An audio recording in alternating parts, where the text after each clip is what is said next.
여러분 반갑습니다. 그동안 평안하셨죠? 한 2달 만에 다시 찾아뵙게 되었습니다.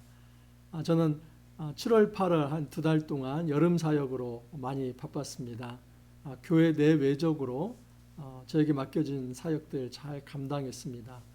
이제 방학 마치고 묵상해설 이제 9월 1일 오늘부터 다시 시작합니다.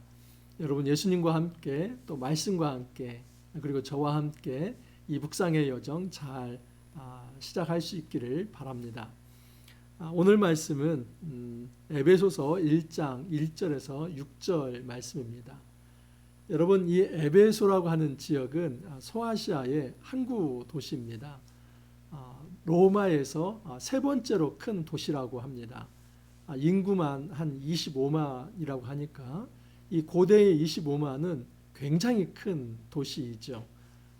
그래서 굉장히 많은 인종과 또 다문화 그리고 다 종교의 이 혼합주의적 사회가 바로 이 에베소 사회라고 볼 수 있습니다. 에베소에는 굉장히 큰 신전이 하나 있죠. 아데미 신전입니다.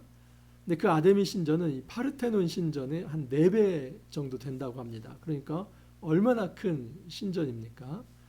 그 정도로 종교성도 강하고 또 물질도 풍요하고 그리고 문명과 문화가 발달이 되었고 또 철학도 많이 발달된 또 종교성도 강한 이 도시가 바로 에베소 지역입니다. 바울이 에베소 교회를 세운 것은 2차 전도 여행 때입니다. 2차 전도 여행 때 브리스길라와 아굴라 이 부부와 함께 2차 전도 여행 말미에 이 에베소 지역에서 복음을 전했고, 사실 에베소 교회를 좀 더 잘 다진 것은 3차 전도여행입니다.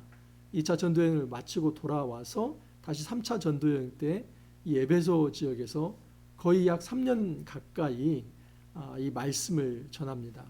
그래서 바울이 사실은 굉장히 많이 공을 들인 이 교회가 바로 에베소 교회라고 말할 수 있습니다. 여러분 바울이 서신서를 쓸 때 다른 서신서 같은 경우는 그 지역과 그 교회에 아주 특별한 문화적 배경이 있습니다. 그리고 교회가 가지고 있는 그 문제를 해결하는 방식으로 바울이 편지를 쓰게 되는데 이 에베소 같은 경우는 굉장히 보편적 이 어떤 문제를 다루게 됩니다.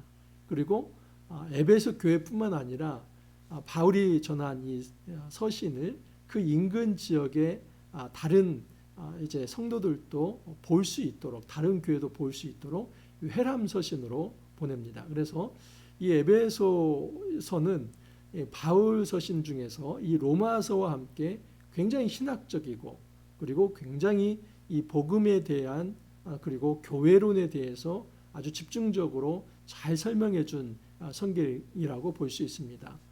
여러분 에베소서가 1장에서 6장 짧은 성경이지만 우리에게 주는 이 신학적 의미가 굉장히 큽니다. 그래서 에베소서 하나를 정리한다면 우리는 굉장히 중요한 이제 복음에 대해서 또 구원에 대해서 교회에 대해서 성령에 대해서 굉장히 중요한 이 신학적 원리들을 잘 정리할 수 있습니다. 이제 오늘부터 시작해서 9월 16일까지 에베소서 말씀을 묵상할 텐데 한번 우리 잘 달려보기를 원합니다.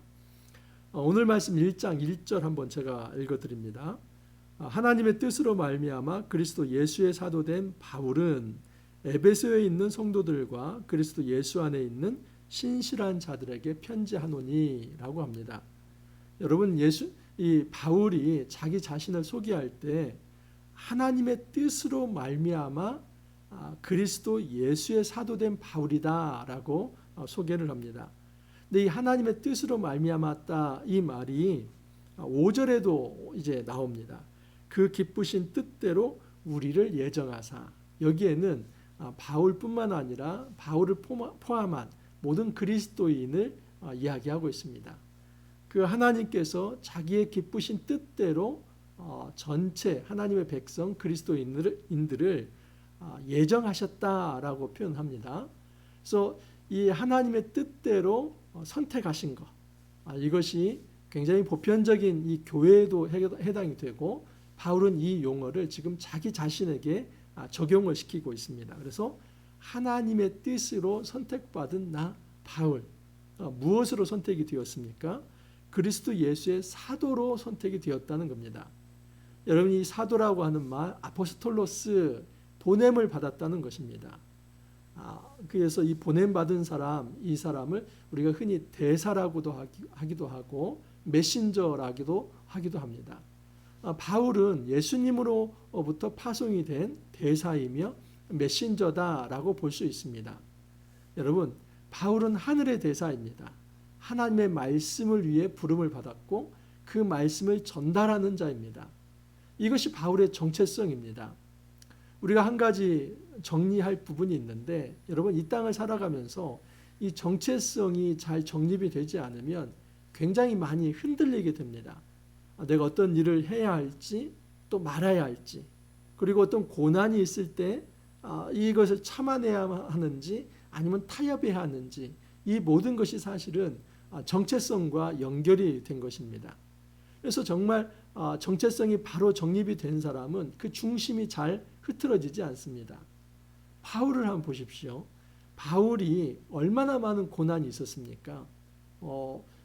강을 건너면서, 바다를 건너면서, 산을 건너면서, 때로는 이 어떤 도적과 강도와 심지어 이 같은 동족에 의해서 핍박을 받았던 사람이 바울입니다. 바울은 굉장히 많이 배웠고 또 바울은 굉장히 엘리트였지만 그의 전도 사역에 있어서 그의 삶은 너무나 비참하다 이렇게 여겨질 정도로 굉장히 힘든 시간들을 지나왔습니다. 바울이 그것을 어떻게 견딜 수 있었을까요? 만약에 여러분 바울이 자기 정체성이 확실한 사람이 아니라면 이걸 견딜 수가 없습니다. 그러므로 내가 어떤 삶에 있어서 흔들리지 않고 그 길을 끝까지 간다고 하는 것은 그것은 정체성과 연결되어 있는 것입니다. 쉽게 말하면 내가 누구인가 하는 문제입니다. 이 내가 누구인가 하는 이 자아상이 건강하지 않다면 그 사람은 금방 흔들릴 수 있습니다. 왜냐하면 내 자아상, 내 정체성이 바르지 않기 때문에 나는 이쪽에 속할 수도 있고 저쪽에 속할 수도 있고 그것이 그렇게 큰 문제가 되지 않습니다. 하지만 건강한 자아상과 또 바른 정체성을 가진 사람은 그 정체성에 합당한 삶을 살려고 하기 때문에 그 중심이 바르다 하는 것을 알 수 있습니다. 바울의 정체성은 나는 세상 사람으로부터 파송된 사람이 아니다.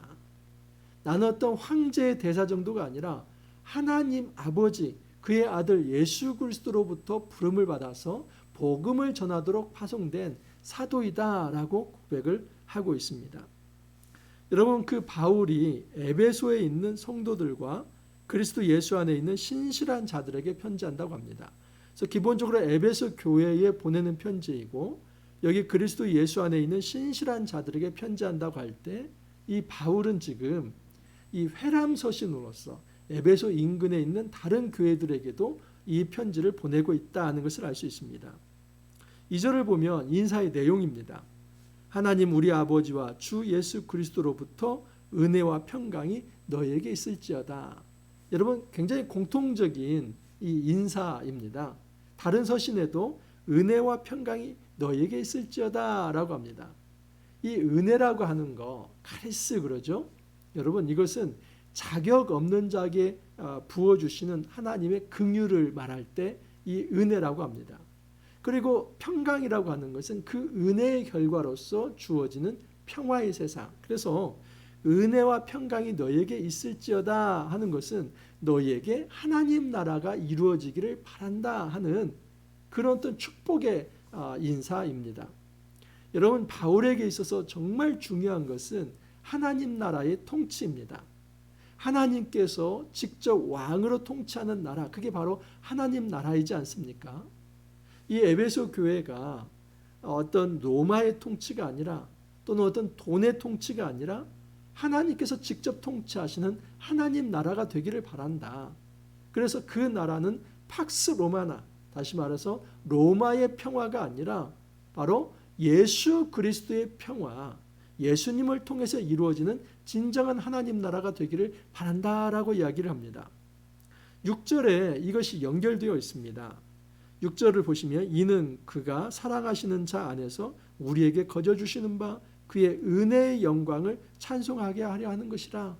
여러분 이 6절에 의하면 지금 이 모든 사람이 하나님을 찬송해야 할 이유가 무엇이냐면 하나님의 은혜 때문이라고 합니다. 이 은혜는 이제 4절에서 5절에 나타나 있는데 바로 하나님께서 아주 비밀스러운 경륜을 예수 그리스도를 통해서 이루어내십니다. 그건 뭐냐면 창세전에 예수 그리스도 안에서 우리를 선택하셨다는 것입니다. 이것이 바로 은혜의 사건입니다. 그렇기 때문에 이 은혜라고 하는 것은 내가 하나님 앞에서 뭔가를 공로를 세워서 하나님께서 그 공로에 대한 상을 주시는 이것이 아니라 자격 없는 자에게 무조건적으로 하나님의 선택에 의해서 주시는 것이 바로 은혜다라고 말할 수 있습니다. 3절에 이제 본격적으로 찬송시가 시작이 됩니다. 찬송하리로다 하나님 곧 우리 주 예수 그리스도의 아버지께서 그리스도 안에서 하늘에 속한 모든 신령한 복을 우리에게 주시되 찬송합니다. 자, 그런데 하나님을 어떻게 소개합니까? 하나님 곧 우리 주 예수 그리스도의 아버지라고 합니다. 이것은 하나님도 소개할 뿐만 아니라 누구도 소개합니까? 예수님도 소개하죠. 하나님을 예수 그리스도의 아버지로서, 예수님은 그 아버지 아들로서 소개합니다. 여러분 성부, 성자, 성령 이 삼위일체 이 교리가 매우 중요한 교리입니다. 그런데 대표적인 삼위일체의 아주 중요한 본문이기도 합니다. 예수 그리스도의 아버지로서 소개되고 예수님은 하나님의 아들로서 소개됩니다. 물론 이 아버지와 아들 사이에 어떤 그 본체에 어떤 차등이 있는 것은 아닙니다. 그 본체에 있어서 하나님의 성부의 유격과 또 성자의 유격 동등하시지요. 그러나 중요한 것은 무엇이냐면 동등하시더라도 이 예수님은 이 땅에 하나님의 아들로 오실 때는 바로 이제 하나님께 절대 순종하는 존재로서 그렇게 성육신을 한다 하는 그 차이점이 있습니다. 그렇다 할지라도 성부, 성자, 성령은 동등하시지만 그 세 유격이 이제 존재하시고 그 세 유격은 하나의 본체를 이루시면서 절대 서로 싸우거나 또는 부조화를 이루는 것이 아니라 완전한 통일과 조화를 이루며 하나의 뜻을 구현하는 그런 존재로서 이 삼위일체로 존재하십니다. 그것이 바로 우리가 믿는 이 기독교의 하나님이십니다. 여러분, 우리가 유일신이라고 할 때 그 유일신은 이 성부 하나님 그 하나에서 끝나는 것이 아닙니다. 진정한 의미에서 유일신은 완전한 삼위일체로서의 하나님을 우리가 믿는 유일신을 그렇게 말하는 겁니다. 여러분 유대교에서는 유일신 하면 누구만을 얘기합니까? 성부 하나님만을 말하죠. 그러나 그것은 잘못된 것입니다. 왜냐하면 하나님께서는 영원 전부터 성부, 성자, 성령으로 세 유격이지만 하나의 본체로 존재하셨기 때문입니다. 그 성부, 성자, 성령의 삼위일체 되신 하나님께서 우리에게 신령한 복을 주십니다. 그 신령한 복이 4절, 5절에 나타나 있습니다. 먼저 4절, 곧 창세전에 그리스도 안에서 우리를 택하사 우리로 사랑 안에서 그 앞에 거룩하고 흠이 없게 하시려고. 중요한 핵심 단어가 있습니다. 여기서는 창세전에. 여러분 창세전에 하나님께서 우리를 부르셨는데 우리를 택하셨는데 어떻게 해요? 그리스도 안에서입니다. 여러분 우리는 이렇게 흔히 생각합니다. 아담과 하와의 타락 이후 하나님께서는 그리스도를 예비하셨고 그리고 그 그리스도 안에서 우리를 불렀다라고 생각을 합니다. 그런데 오늘 에베소서 말씀은 어떻습니까? 에베소서 말씀에 의하면 우리를 하나님께서 선택하신 것은 이미 아담과 하와가 타락하기 이전에 아담과 하와가 만들어지기 이전에 창세 전에 우리를 선택하셨다는 것입니다. 얼마나 이 하나님의 선택과 예정이 신묘막측하고 또 우리가 이해할 수 없는 정말 은혜인지 생각해 볼 수 있는 대목입니다. 목사님 이상한데요. 타락하기 전에 우리를 아셨다고요? 어떻게 그걸 아신 거죠? 이것이 하나님의 주권에 속한 비밀이며 하나님의 은혜입니다. 여러분 하나님께서는 A 플랜과 B 플랜 다 가지고 계셨습니다. 만약에 아담과 하와가 타락하지 않았다면 그 아담과 하와가 타락하지 않은 상태에서도 하나님의 자녀를 삼을 수 있고, 또 아담과 하와가 타락할지라도 예수 그리스도 안에서 우리를 다시 구원할 계획을 이미 창세전에 다 가지고 계셨던 것입니다. 그렇기 때문에 우리에게 있어서 이 구원이라고 하는 것, 이 구속이라고 하는 것이 얼마나 신비한 비밀인지 알 수 없습니다. 하나님께서는 사랑 안에서 그 앞에 거룩하고 흠이 없게 하시려고, 부름의 목적입니다. 우리는 이 부름을 받은 것이 단지 예수 믿고 구원받고 천국 가는 것 이렇게 생각하는데, 성경은 분명하게 이렇게 얘기합니다. 우리로 사랑 안에서 그 앞에, 하나님 앞에서 거룩하고 흠이 없게 하시려고. 거룩하고 흠이 없다고 하는 것은 하나님이 거룩하시니 너희도 거룩하라, 이 말씀과 연결됩니다. 이건 레위기 19장 2절 말씀, 또 베드로전서 2장 9절, 8절 9절 말씀에 이 말씀이 나타나 있습니다.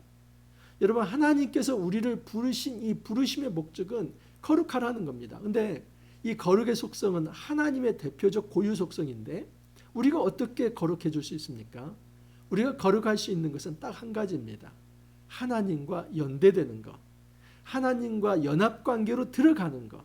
바로 하나님께서 계획하신 것은 그가 보내신 아들 예수 그리스도와 모든 성도들이 연합되어서 하나님을 닮아갈 때, 그것을 거룩이라고 얘기를 합니다. 거룩이라는 말은 원래 구별되었다 하는 것입니다.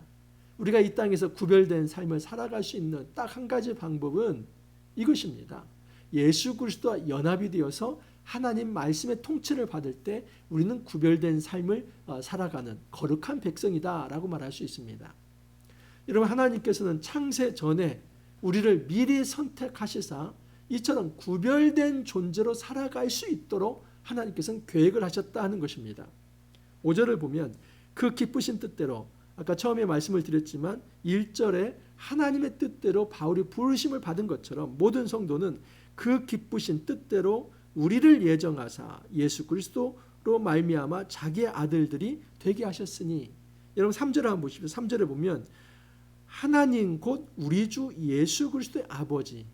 여러분, 하나님은 누구의 아버지입니까? 예수님의 아버지이죠. 그런데 5절에 보면 우리를 그리스도로 말미암아 자기의 아들들이 되게 하셨다는 겁니다. 여러분, 하나님에게는 독생하신 하나의 아들이 있었습니다. 그런데 예수 그리스도로 말미암아 우리를 아들들로 삼으셨다. 그럼 우리는 어떻게 된 겁니까? 우리는 예수님처럼 독생하신 아들이 아니라 양자로 입양이 된 겁니다. 그래서 여기서는 양아들, 양자라고 볼 수 있죠. 여러분, 우리는 원래 하나님의 자녀가 아니었지만 하나님의 독생하신 아들 예수 그리스도를 통해서 우리는 양자로 입양이 된 것입니다. 우리의 신분은 그래서 더 이상 어둠에 있는 신분이 아니라 이제는 빛의 자녀이며 하나님의 자녀로서 살아가는 존재입니다. 이것이 바로 은혜입니다. 그래서 6절에 이렇게 표현하는 겁니다. 이는 그가 사랑하시는 자 안에서 우리에게 거저주시는 바 그의 은혜의 영광을 찬송하게 하려는 것이라. 여러분, 이 은혜가 무엇인지 알 수 있겠죠? 이 은혜라고 하는 것은 내가 아무것도 하지 않았을 때 이미 하나님께서 창세전에 나를 선택한 것이며, 그 하나님의 선택에 따라서 하나님께서는 예수 그리스도를 통해 우리를 자녀 삼아주시고, 하나님의 그 거룩의 원리에 따라서 예수님과 연합하여서 구별된 삶, 그 거룩한 삶을 살아갈 수 있는 하나님의 자녀 삼아주신 것, 이것이 바로 하나님의 은혜, 하나님의 뜻이라고 볼 수 있습니다. 여러분, 9월 1일 이제 산뜻하게 우리가 에베소서 말씀으로 출발하였습니다. 에베소서 말씀에 더 심오한 말씀이 이제 우리에게 다가올 것입니다. 여러분, 이 에베소서 말씀과 함께 우리가 하나님의 뜻, 하나님의 은혜를 깊이 생각해 보기를 원합니다. 하나님의 뜻은 우리를 예수 그리스도 안에서 불러서 거룩한 삶을 살게 하는 자녀 삼으신다 하는 사실입니다. 이 땅에 우리가 사단의 자녀가 되지 않기를 바랍니다. 이 땅에 우리가 돈의 종이 되지 않기를 바랍니다. 어떤 권력에 예속되지 않기를 바랍니다. 이 세상의 향락의 종이 되지 않기를 바랍니다. 여러분, 이 땅에서 온전히 하나님의 자녀로서 하나님이 주시는 그 평안과 안식을 풍성히 누릴 뿐만 아니라 이제는 세상과 구별된 존재로서 그 거룩한 삶 함께 살아갈 수 있기를 바랍니다. 함께 기도합니다.